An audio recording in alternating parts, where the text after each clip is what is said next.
Então vamos lá, boa noite a todos. Saravá, Axé. Sou Fernando, dirigente espiritual da tenda de Umbanda Caboclo Giramundo aqui de Itu. E vamos hoje tentar então falar um pouquinho mais sobre sincretismos, né? Mas antes de mais nada eu preciso deixar explicado que é a minha vivência, é a minha forma de encarar esse tema sincretismo, é a forma que nós praticamos dentro da tenda de Umbanda Caboclo Giramundo, tá? Conversando com alguns, estudando com outros, pesquisando algumas coisas, e nós do Giramundo chegamos a essa conclusão que é isso, tá? Para nós é dessa forma e assim que a nossa fé é professada. Não é verdade absoluta, nós não vamos impor nada aqui, tá? Eu vou abrir um tema, eu vou abrir uma forma de pensar. Se for agradável para vocês, nós trocamos muitas informações. Se não for agradável para vocês, seremos amigos da mesma forma. Ok? O que acontece é assim, então, né? Que religião é essa? Essa Umbanda? Que religião que é essa Umbanda que todo mundo fala, né? É uma reunião de pessoas, é um aglomerado de não católicos, não espíritas, não candomblecistas. Como que funciona? O que é, né? O que é mais comum? Um trabalho que funciona nos dias de semana, é mais provável das 8 da noite às 10 da noite, né? Das 20 às 22, ou nos finais de semana, que seja onde você encontra um barracão, uma casa, você chega lá, você encontra uma pessoa que recepciona e possivelmente entrega uma ficha, você senta, o trabalho começa, chega a sua vez, você é atendido, toma seu passe com um caboclo, um preto velho, um baiano, uma criança. Muitas vezes você nem imagina quem é aquele espírito, mas você é atendido, você vira a costa e vai embora, e na semana que vem você está lá de volta. E assim você se relaciona com essa religião. Quando você chega em um local que você não entende muito bem o que acontece, eu acho que, eu não vou dizer que você fica sem fé, mas ficando sem algumas explicações, o seu contato com essa religião, com essa fé, fica um pouco conturbado, né? Então você chega na maioria dos centros dos terreiros, você vai encontrar uma imagem de Cristo. Porque o brasileiro é cristão, né? Nossos ancestrais, né? Os nossos antepassados vêm do cristianismo. Então, em nossa família, é muito provável que muita gente foi cristã e a gente tem esse conceito meio que embutido, né, no nosso cérebro. E mesmo que você não seja o católico, o tal católico não praticante, que na verdade, se você se diz católico não praticante, você não diz o que você é, você diz o que você não é. Então, também fica meio esquisito, né? Mesmo que você não professe essa fé católica, você acredita em Cristo. Em última instância, você recorre.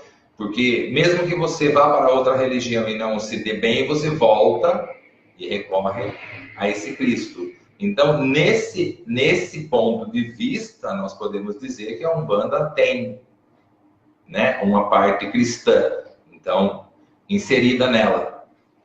E aí nós vamos encontrar alguns conceitos kardecistas, nós vamos encontrar algumas coisas, alguns conceitos, alguns princípios do candomblé. Nós vamos encontrar algumas verdades xamânicas. Mas o que realmente é essa religião que agrega tudo, né? Essa religião que agrega todas essas outras? Como que pode acontecer com uma religião que agrega todas? Ela não fica meio perdida? Então, antes de mais nada, a gente precisa entender que toda religião parte de outra, né?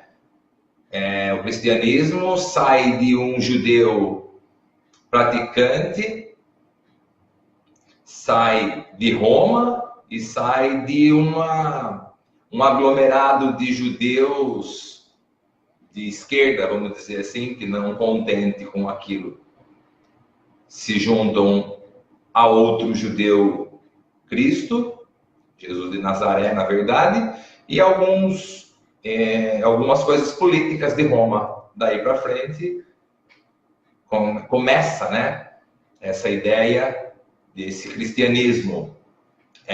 Lá atrás, Moisés era semita, que foi criado para ser egípcio, que não contente sai para o mundo, encontra Séfora, filha de Jetro. Jetro, algo similar a um xamanismo, alguém que sai e faz a sua própria forma de professar a sua fé. Então, de egípcio, de semita, de xamanismo, Moisés começa a colocar alguma coisa que mais para frente seria o judaísmo. Então, tem a máxima que Cristo não era cristão, evidente. O cristianismo começa depois de Cristo, mas Cristo era judeu. Buda não era budista, claro que não era budista. O budismo começa depois de Buda, mas Buda era hindu, praticante.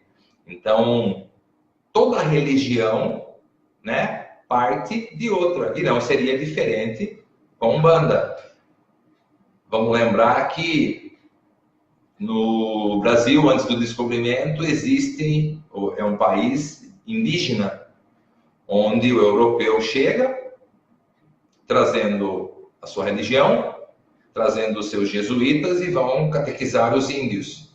Então, o primeiro sinal de intolerância religiosa acontece aí, onde o seu Deus Tupã, a sua verdade, a sua religião xamânica não vale para nada, e agora, daqui por diante, vocês vão ser católicos. E cria uma resistência. E há muita guerra, muita briga, muita morte, e vamos trazer o negro, então, já escravizado na África, que é mais fácil, ele sofre menos resistência. Aí esse negro chega no Brasil, também com a sua religião já esquecida na África, ele chega no Brasil e começa a também ser catequizado. Então, vamos, né, também outro sinal de intolerância religiosa. Então, nessa região onde o indígena com o xamanismo recebe a cultura europeia com o catolicismo e recebe a cultura africana do culto de orixás, é bem provável que tenhamos várias vertentes religiosas dentro do mesmo país. E lá na frente, isso vai acontecer, né, na Umbanda. Essa religião vai se tornar Umbanda.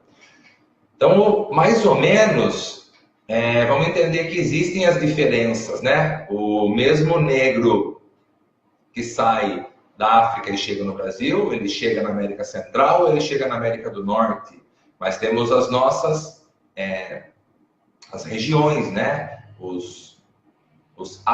As aculturações. Então, vamos pensar em um instrumento musical. Esse negro chega no Brasil com um instrumento musical e faz samba. Na América do Sul, né? No Brasil. Aí ele chega na América Central, ele faz salsa. E o mesmo negro chega na América do Norte e ele faz blues. Então, é normal que nós tenhamos alguma coisa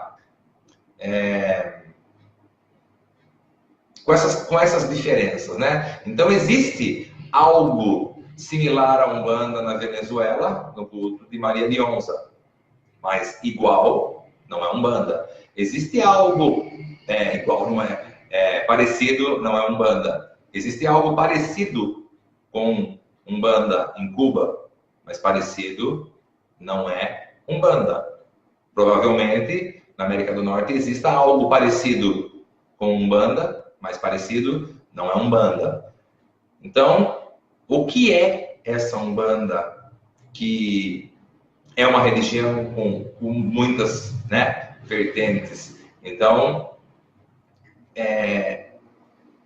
vamos identificar, então, um ponto de partida para que toda essa união, né, religiosa comece. Então, isso começa em 15 de novembro de 1908, quando o Caboclo das Sete Encruzilhadas incorpora em Zélio de Moraes e dá origem a isso que não chamava Umbanda, que mais para frente viria a chamar Umbanda, né? Então, mas a Umbanda, ela vem da Lemúria, né? Alguns vão falar que a Umbanda vem da Lemúria, mas na Lemúria eu não vou encontrar esse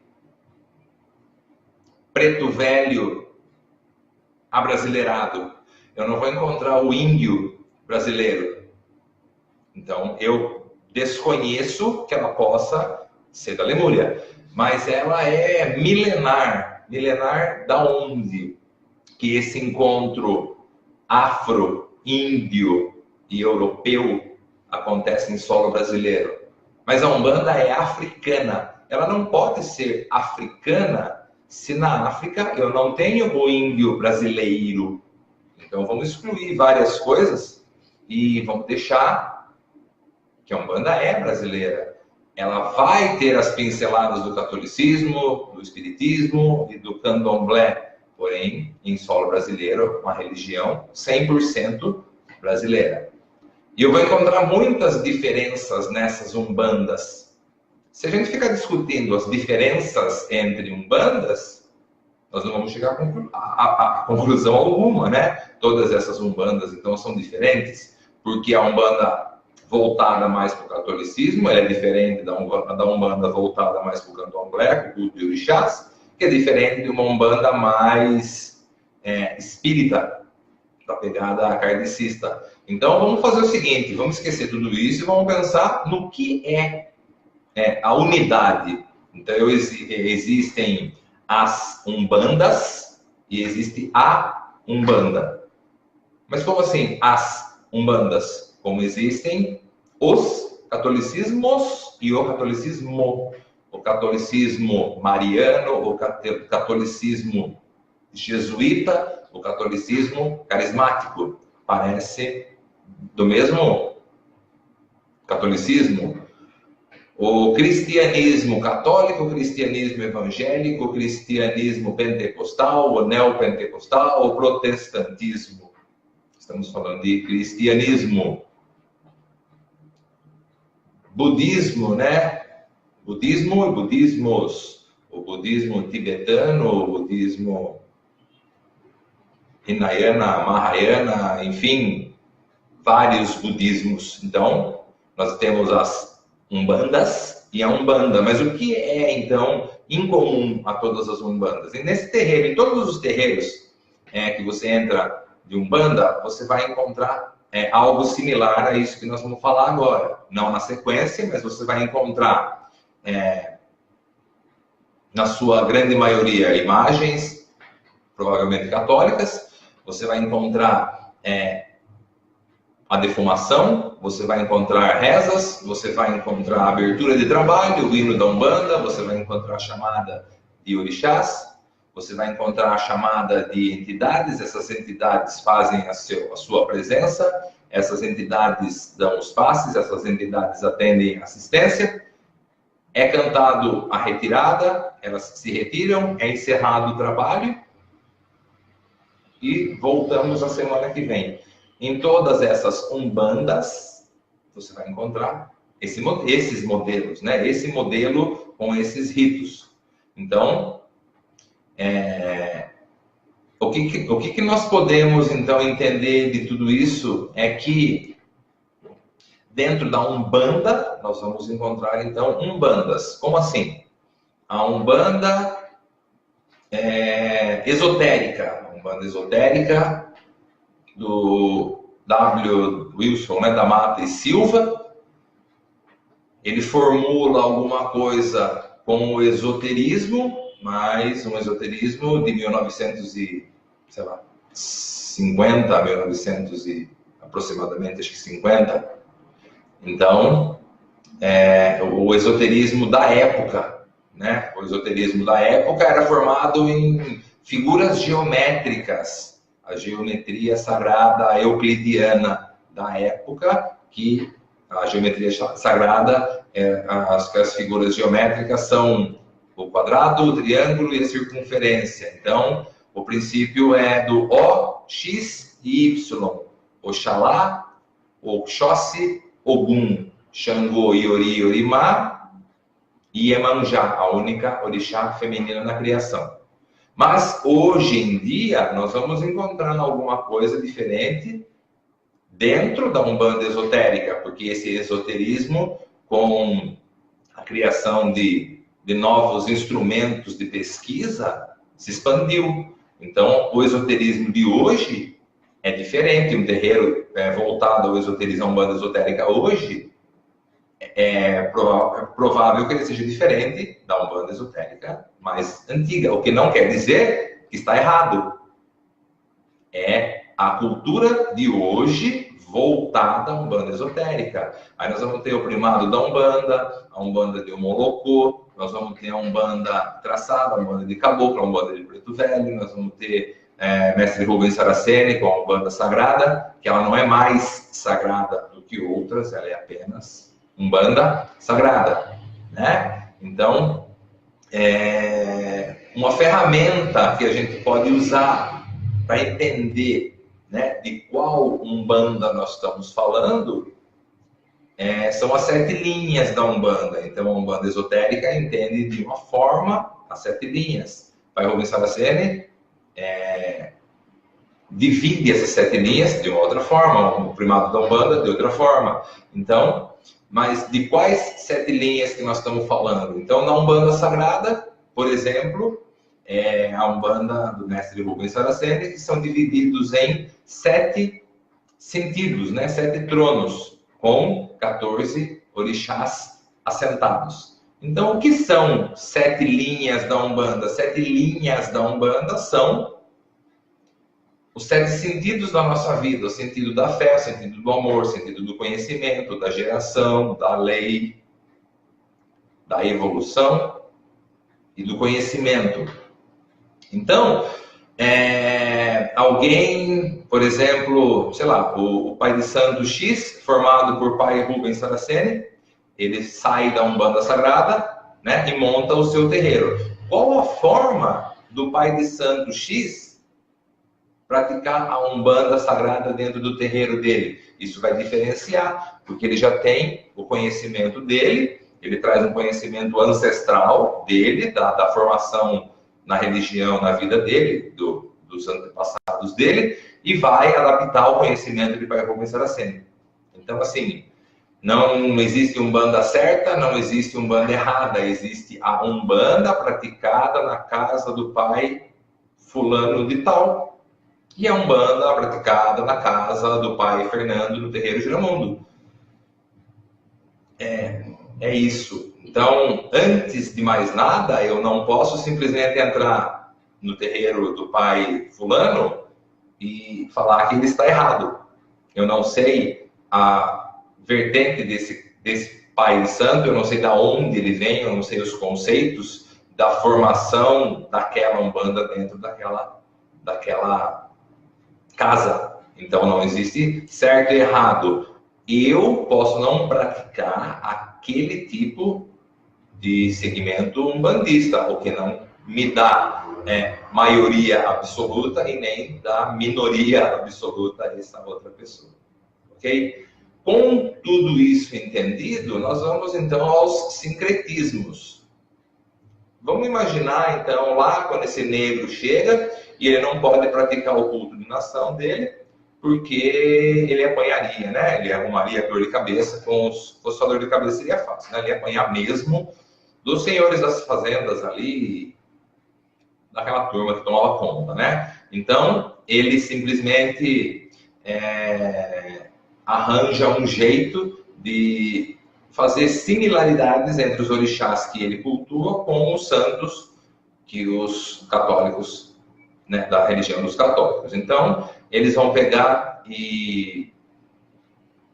Lembrando que naquela época também não existia imagem do jeito que existe hoje, de gesso, de bonitinha, de resina, enfim. Então, vamos a uma lenda, né, do santo do pau oco, onde eles entalhavam, né, as suas imagens em madeira e eles colocavam um otá, né, uma pedra dentro desse côncavo aí, né, escavada nessa imagem, e colocavam no altar. Então essa pedra, esse otá, continha, ou era a referência daquele orixá naquele altar, maquiado de santo católico. Então, quem é o santo católico? Quem é o ícone, né, do catolicismo para os católicos? Então, Jesus Cristo. Tendo isso em mente, o ícone, o orixá da fé, é o nosso Pai Oxalá. Então, sabiamente, eles pegam particularidades de Pai Oxalá, particularidades de Jesus Cristo, e estão com isso no seu altar. Os senhores olham, é uma imagem católica, então não tem problema. Partindo para a continuação, eles vão pegar quem é o ícone do amor. O ícone do amor é Maria. Maria ganhou um filho meio sem saber de onde e como, e amou da melhor forma que uma mãe pode amar um filho. Então, o ícone do amor católico seria Nossa Senhora, e o ícone, então, nos orixás, né, no culto de orixá, seria nossa mãe Oxum. Mais uma vez, o otá, a pedrinha, dentro do cavado daquela imagem no altar. E assim foram fazendo com todos, né? Acontece que o sincretismo, então, é algo popular.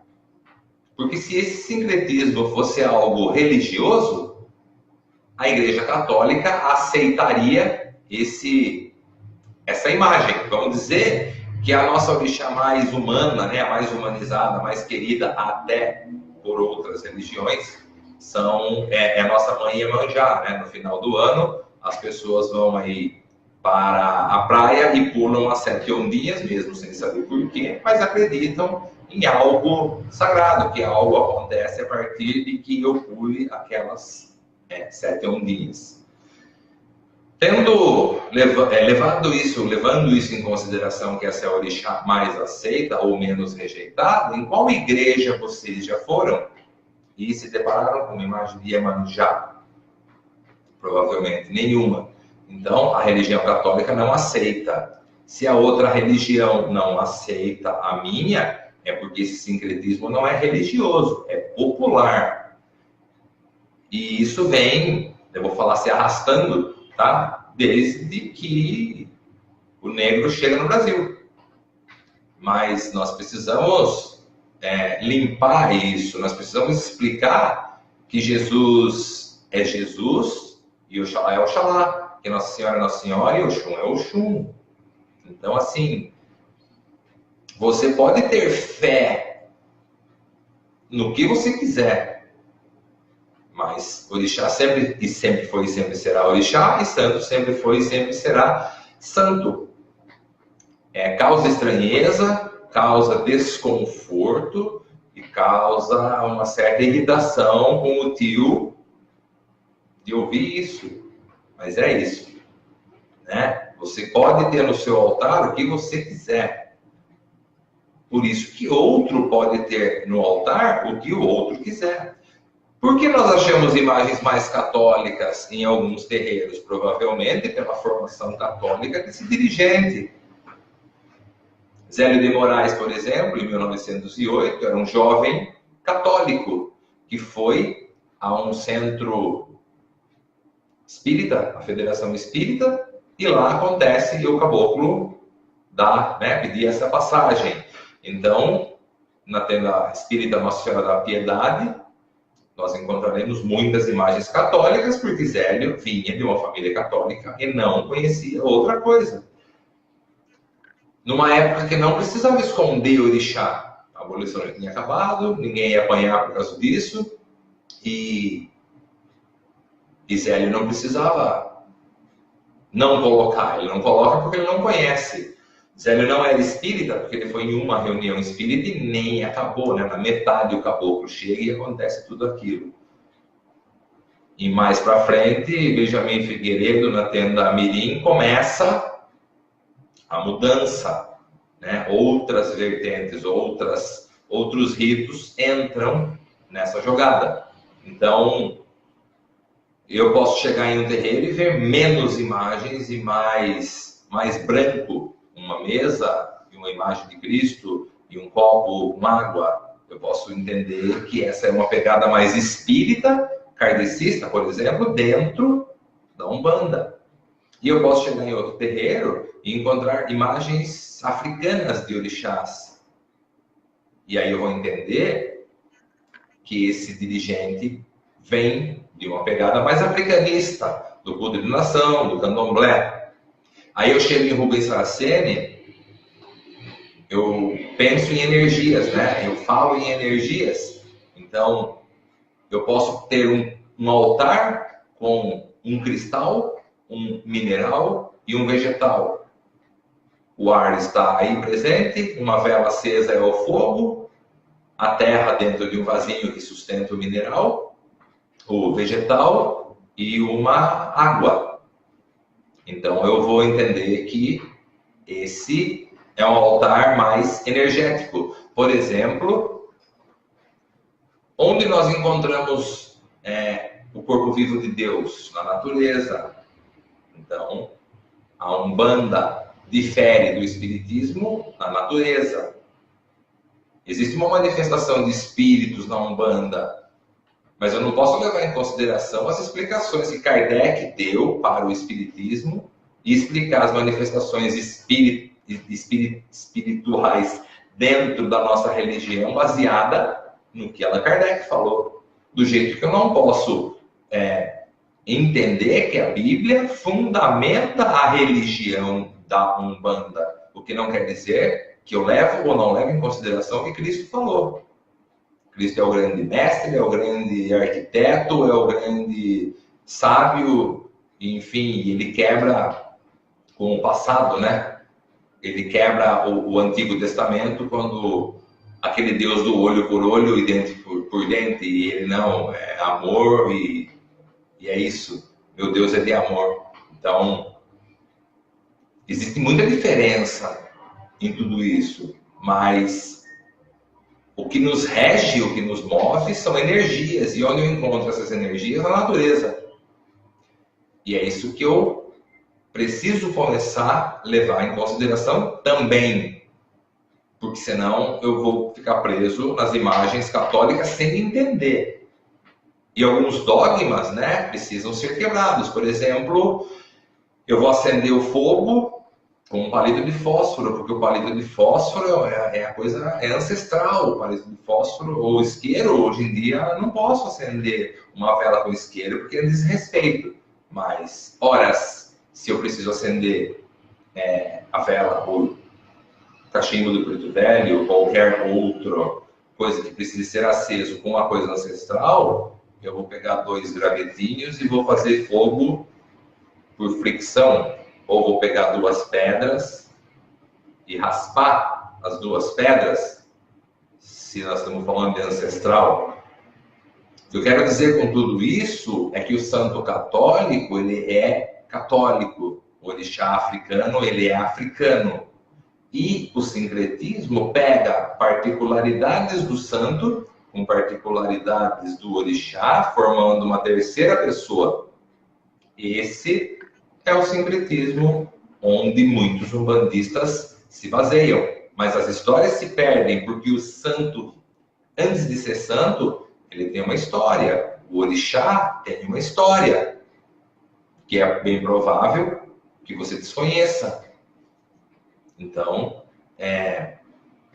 esse sincretismo, ele fica vago, ele fica perdido. Por exemplo, Ogum.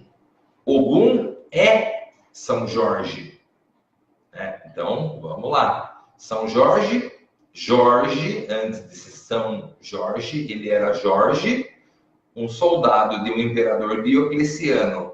E ainda é necessário falar que Diocleciano é o imperador que mais matou cristãos. Então, esse Jorge, né, sendo um soldado de Diocleciano, era obrigado a perseguir e matar cristãos. Não contente, se rebelando contra Roma, é decapitado em 303.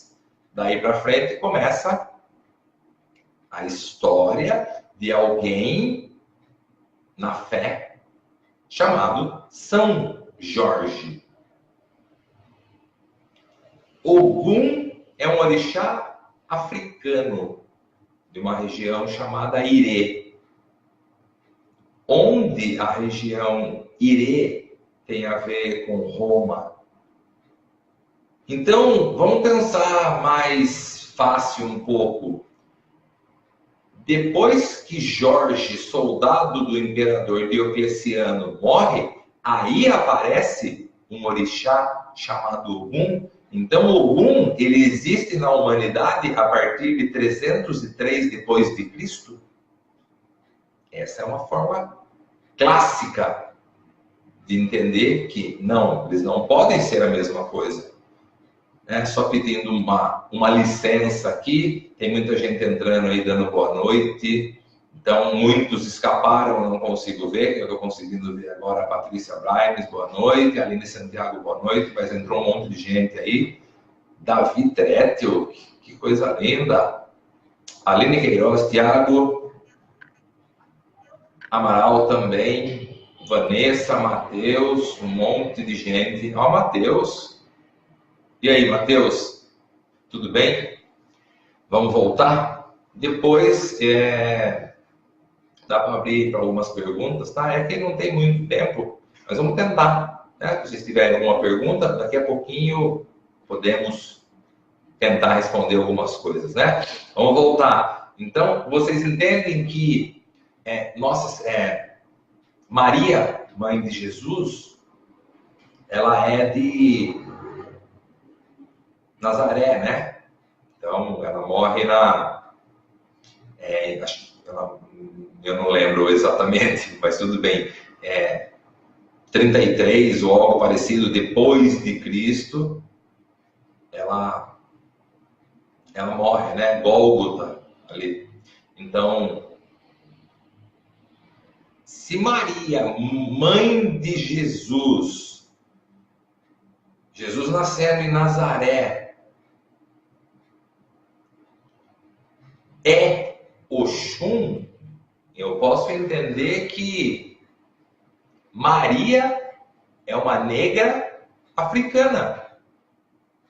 Porque se Oxum está na região de Ijexá, na África, eu posso entender que Maria, mãe de Jesus, é negra.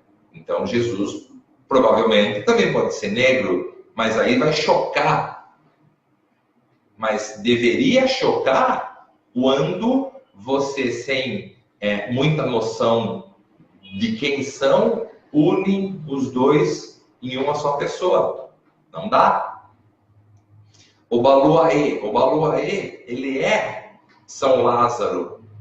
Então, Lázaro, né? Porque todos os santos viram São ou Santo depois da morte. Aí é uma história de fé.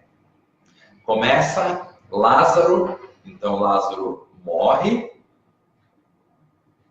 Lázaro frequenta, né, também o mundo dos mortos, Jesus na sua frente manda levantar e sair, e Lázaro volta do mundo dos mortos, vive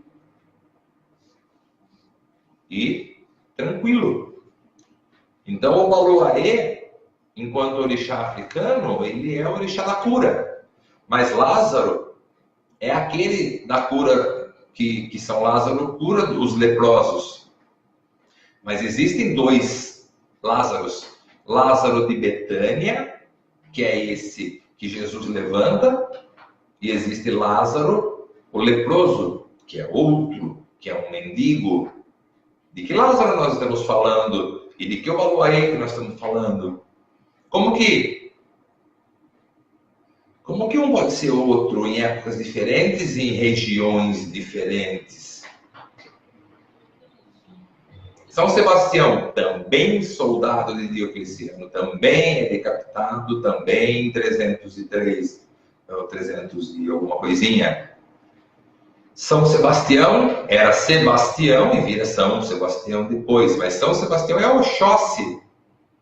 Mas se um soldado de Diocleciano, ele guerreava, né, com a sua espada e o seu escudo, entende-se que Oxóssi é o caçador de uma flecha só. Eu não me recordo das histórias católicas dando origem às ferramentas ou às armas de Sebastião com uma flecha. Eu nunca vi São Sebastião. Ele foi flechado. É outra coisa. Enquanto um é decapitado, o outro foi flechado. Ele ser flechado não quer dizer que ele usa uma flecha. Porque se ele usa uma flecha, ele se matou. Então não faz sentido colocar esse sincretismo de santos. Faz sentido, né, se você assim acreditar, eu entendo e eu respeito. Se eu for no seu terreiro, eu vou prestar reverência a toda e qualquer imagem e eu vou entender o que está acontecendo ali dentro. Mas, se você vier na minha casa e não ver imagens católicas, eu preciso que você entenda que a minha verdade é diferente da sua, e não é melhor e não é pior. Para ser um bandista, eu não preciso ter imagens africanas. Para ser um bandista, eu não preciso ter imagens católicas. Para ser um bandista, eu não preciso ter um Cristo. Para ser um bandista, eu não preciso ter uma carranca na porta do meu terreiro. Para ser um bandista, eu não preciso ter elementos dentro do meu terreiro. Para ser um bandista, eu preciso ter fé. E aí a fé é sua, a fé é pessoal e intransferível. Se na porta do seu terreiro tiver uma carranca, ótimo. É algo que você entende como algo sagrado que protege a porta da sua casa. E se você vier na minha casa, você vai encontrar um assentamento de Exu e um tridente, e não acho que ali reina o demônio. Só isso. Muitos colocam no sincretismo Santo Antônio com Exu. Sem problema algum. Eu só preciso entender que naquele sincretismo Santo Antônio é Exu, porque senão eu não vou também entender. Por que tem um Santo Antônio numa entrada do terreiro? Será? Da esquerda do terreiro? Será que é para proteger, é para segurar o demônio lá dentro? Santo Antônio é a pessoa tipo Miguel, que vai guerrear, o arcanjo que vai guerrear contra o mal, o rabo de seta, o capiroto, o tinhoso. Então, com tudo isso explicado, é necessário que você entenda que existe diferença e respeite as diferenças, mas tenha a sua fé. Faça a sua fé baseada no seu conhecimento, não no achismo e nem na terceira pessoa, no que o outro está pensando. O outro não faz em mim fé. A fé está em mim. Então, é aí que eu vou conseguir me conectar. Né? Vou pedir uma licença aí, que a voz vai acabando. Muita gente entrando. Marcelão Matiuso, ó, mãe Débora, salva a mãe. Seja bem-vinda também, o Paulo entrando. Então é isso, né? Eu entendo as diferenças, eu respeito as diferenças a partir do momento que eu conheço. Se eu ficar preso naquele conceito de 1908, eu não vou conseguir entender outras formas, né? Uma grande diferença, na Umbanda do Zélio de 1908, na Tenda Espírita Nossa Senhora da Piedade, até hoje, todos os trabalhos são feitos sem a presença de atabaque. Mas o meu tem atabaque. E ele respeita tranquilamente isso. Então, eu respeito qualquer terreiro. Eu me ajoelho em qualquer situação.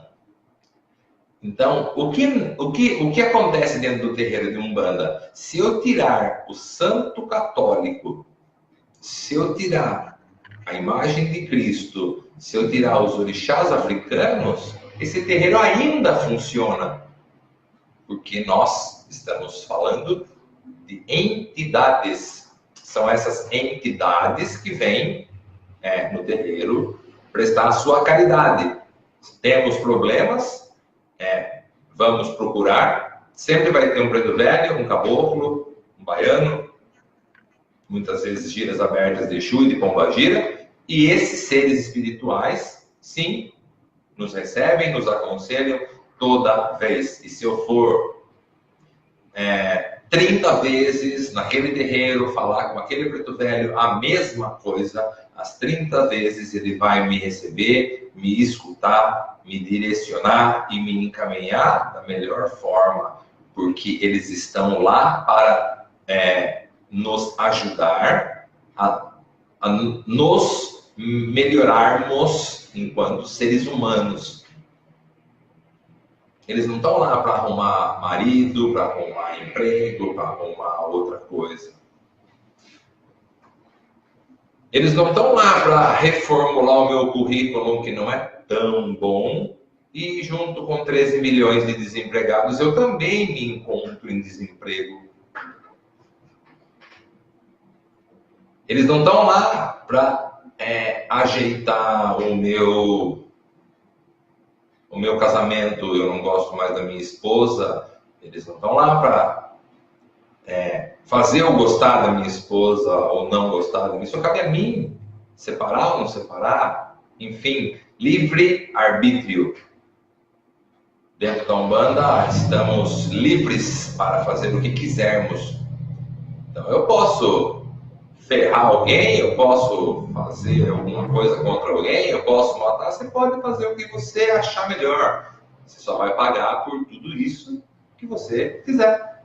Né? Lei maior e justiça divina, a isso ninguém escapa. Defumação. A defumação é uma coisa comum em todos os terreiros. É normal defumação. O que é diferente? Quais ervas a mãe X usa para defumar o terreiro dela? Isso cabe às orientações dos guias, talvez espirituais dela, às orientações dos ancestrais, dos antepassados dela, informando quais ervas ela usa no terreiro dela. O que é comum? Defumação. Por que nós cantamos ponto, então, nos nossos trabalhos? Porque nós entendemos não, né? A nossa oração é cantada, a nossa oração é um ponto. Senhor, Oxalá, meu Pai. Essa é a nossa oração. Que, para o católico, é um Pai Nosso. Mas se eu trouxer a oração do Pai Nosso dentro da Umbanda, tudo bem, você pode usar e devolver. Você não pode usar e ficar. O que é preciso entender é que o santo, eu não posso prender o santo dentro de uma igreja. Por exemplo, sei lá, Nossa Senhora Aparecida, ela não é exclusividade do Santuário da Aparecida do Norte. Porque se eu amarrá-la e se eu prendê-la dentro das igrejas ou do santuário, acho que é o maior santuário dela, pelo menos no Brasil, em Aparecida do Norte, um ateu que precise de oração não pode, né? Porque ela é posse da Igreja Católica. Um orixá que é Oxalá, regente da Casa Branca, sei lá, por exemplo, se eu amarrar esse orixá dentro desse terreiro, um católico que, por exemplo, possa ter um problema e queira acessar uma energia. Oxalá não pode, porque isso é de propriedade do candomblé. Não. O orixá é muito maior. O orixá é maior do que a religião.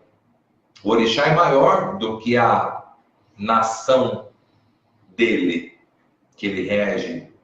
O santo católico é muito maior do que a igreja católica. O santo católico é muito maior do que a religião católica.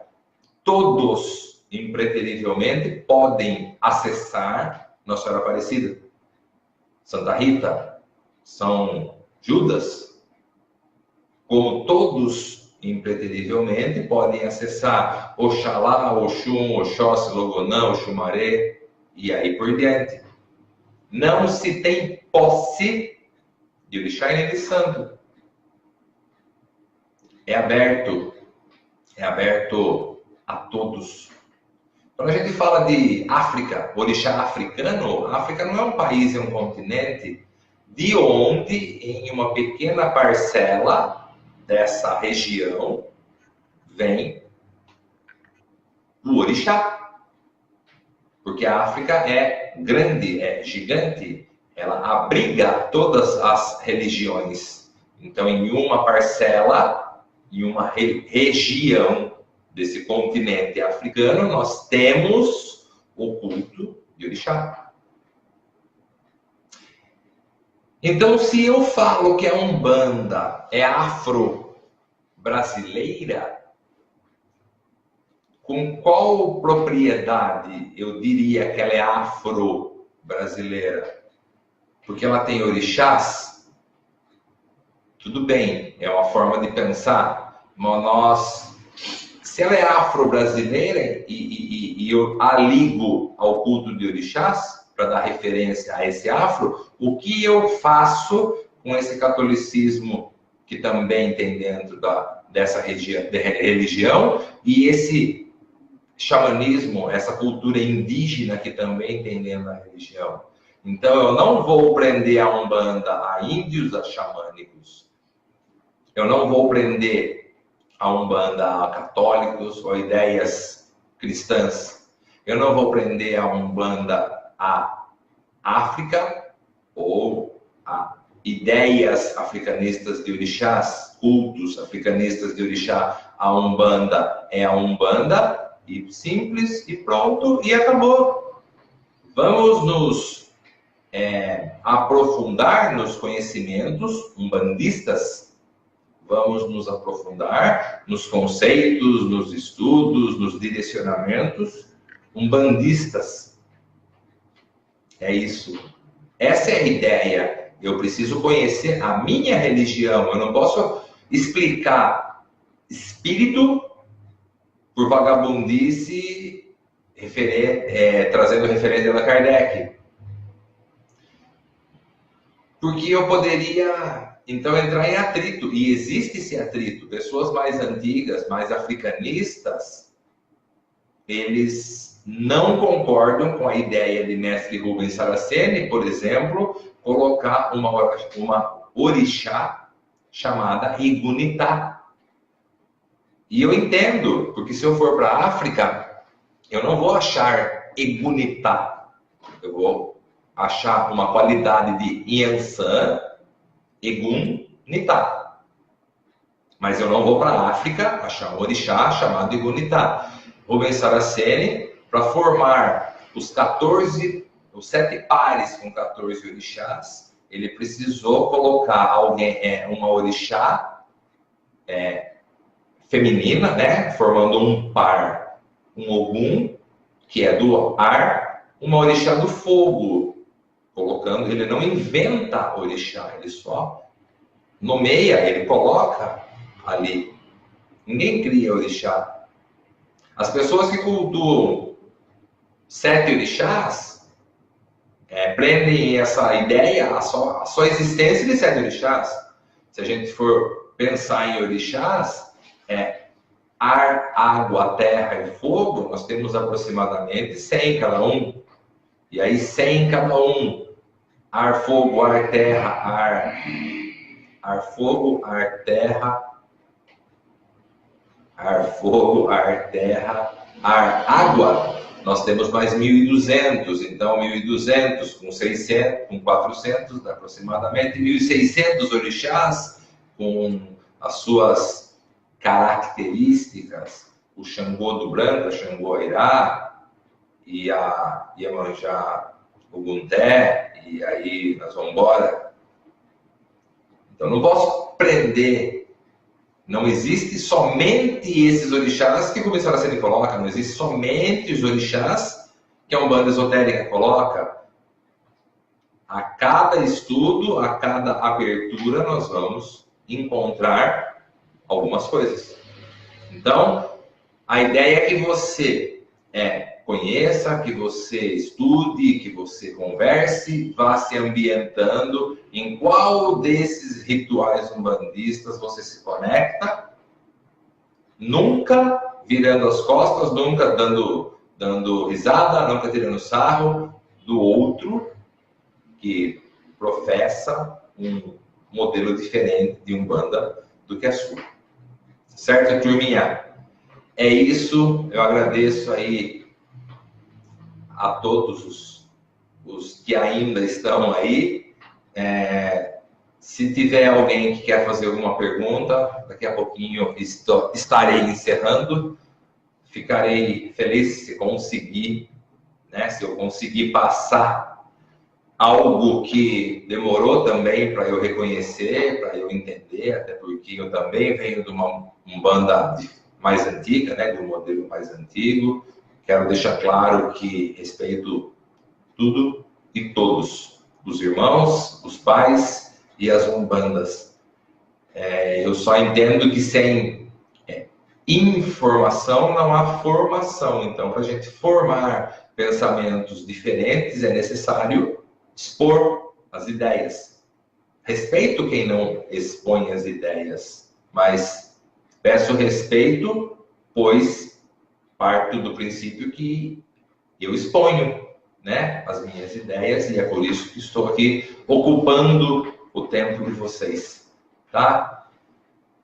Ninguém vai perguntar nada, será? Eu acho que eu expliquei muito bem, então ficou muito claro para todos, e é por isso que ninguém vai perguntar nada. Ou porque, beleza, você não vai perguntar porque você não tem interesse em perguntar nada, e fica aí, tá certo? Espero que vocês tenham gostado. A Kelly, boa noite, Kelly.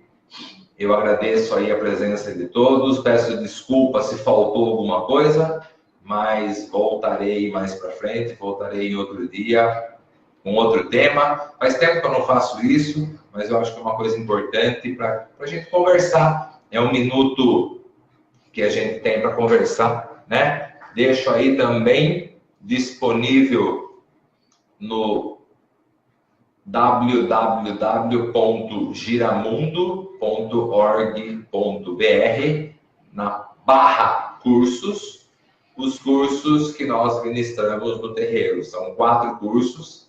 Semana que vem, no dia, eu acho que é dia 6, nós vamos iniciar uma turma nova num curso de ervas, oferendas e preservação. Então, todos os modelos, todos os cursos são cursos de 4 aulas, cursos mensais, distribuídos em 4 aulas semanais, das 20 às 22. Todos os cursos são presenciais. Então, entra no nosso site, no giramundo.org.br, leia atentamente e veja se o agrada. Se agradar, conversaremos e eu incluo você no próximo curso, que já começa a semana que vem. Tá certo, meus irmãos? Desde já, os nossos agradecimentos. O meu agradecimento em nome da tenda de Umbanda Caboclo Giramundo. Uma ótima noite. Que os orixás os embale, que os orixás reinem em sua mente, que os orixás reinem em seu sono, que Exu guarde todas as suas ações, que Pai Ogum, Mãe Iemanjá estejam presentes, e que assim seja. Até a próxima aula, até a próxima semana. Não esqueçam do nosso curso. Um grande abraço, saravá, até a próxima.